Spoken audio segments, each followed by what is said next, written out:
Are you done setting up the tent over there yet, sweetie? Well, you did take your sweet time. If it's any consolation, I finished making the fire about 20 minutes ago. Well, I suppose I could have helped with the tent, but I don't do manual labor. No, don't misunderstand.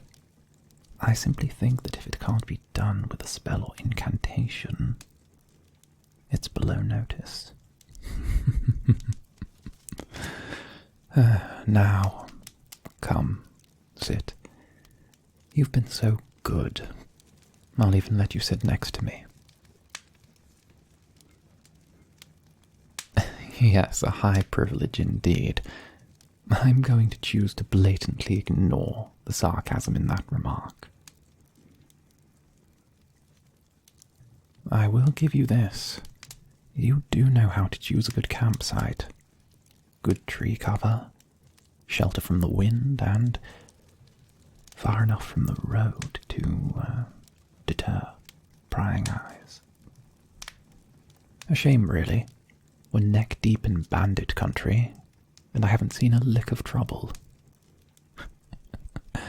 Call it lowbrow, but I've been spoiling for a good fight. It appears you just might be too good at your job. I might have to correct that. Tell me, how did one such as yourself end up working as a sellsword of all things? You're clearly, of a better disposition than a common mercenary, and yet not cut from the same cloth as an adventurer. So do tell. I'm listening intently.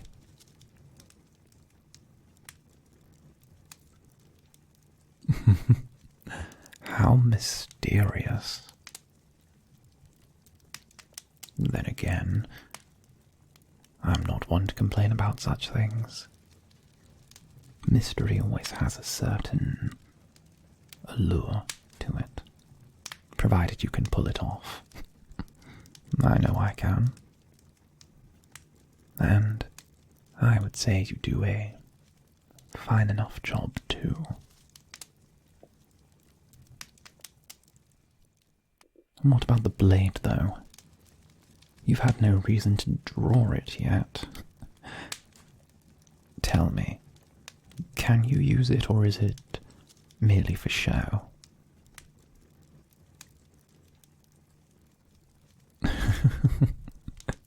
Now, I was trying to rile you, and you make it so easy. If your blade is as sharp as your tongue, I should pity any that end up on the wrong side of it.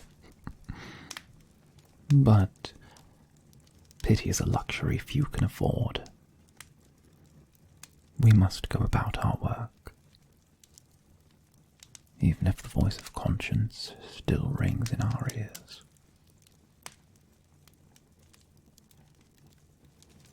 Oh, yes, I haven't provided details of our work, have I? Then I shall simply say it's for the greater good, as all things I do are. I'll make no secret that I am from the Rapturian theocracy, though I made my choice to leave moralistic differences. And this was long after I had departed from my family's estate. I spent some time traveling, seeing the sights, indulging my appetites, until there was a girl I once cared for.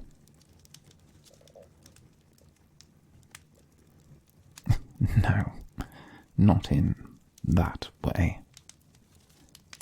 I sought shelter at her family's farm during a particularly harsh storm. I was travelling the roads and, well, immortality is not one thing I have been blessed with. I still remember the sounds of the thunder, the flashes of the lightning, the pounding of the rain against my back. It was the kind of night where the wind cuts through you like a knife. It cuts to your very core. She was a young mage, with an aptitude for the arcane arts, but so very little control. They were a simple family, you see, farmers or some such. Her parents, well, never seen a drop of magic in their lives. They still struggled to comprehend why the sun rises and the moon falls. Those types. They thought their daughter was sick or perhaps possessed, and that was why things she stood near had a habit of bursting into flames.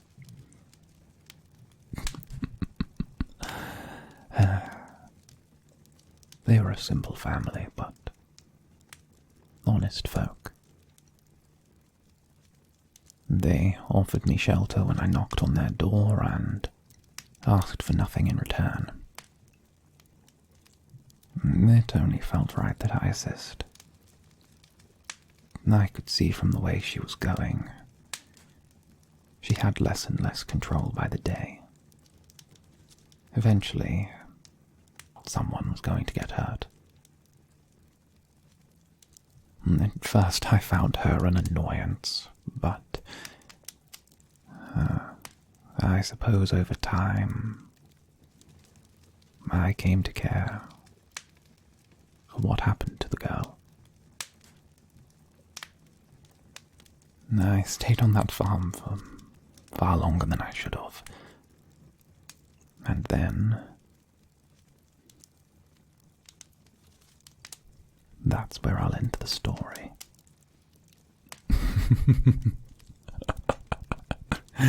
Oh, the look on your face. Yes, it's all true. Every last detail.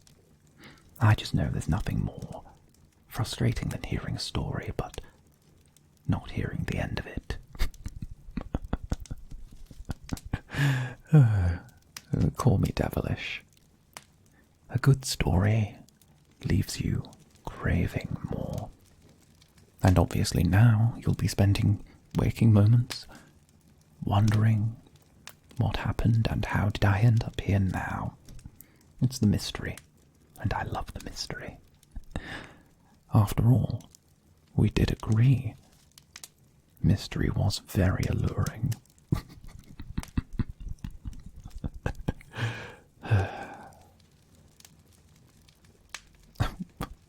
What? Why are you looking at me like that? Soft on the inside. No. Oh, don't you dare. Don't you dare make that assumption of me. I am not paying you to see the good in me. In fact, I would prefer it if you ignored those moments of weakness. Nobody is perfect. Please. I tell one heartwarming story, and before you know it, you're determined to see the good in me. I recommend against seeing the good in people. It doesn't often end well. But I shan't lecture. The hour grows late, and I think you'd best rest for the evening.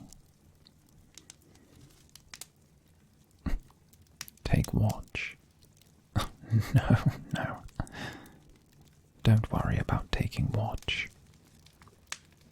I don't sleep. One of the perks of my disposition I haven't slept since I was a boy. You'd be surprised how little you miss it. However, I do miss one thing. What was it called? Dreaming. That was it. I miss dreams. I used to find them quite entertaining. Exhilarating, almost.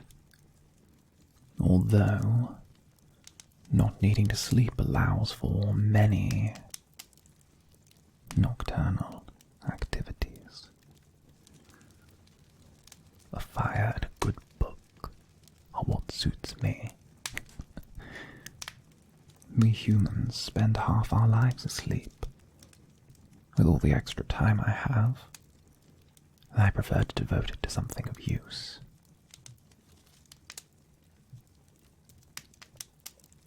Oh, well, aren't you observant? If I don't sleep, then why did I have you set up the tent?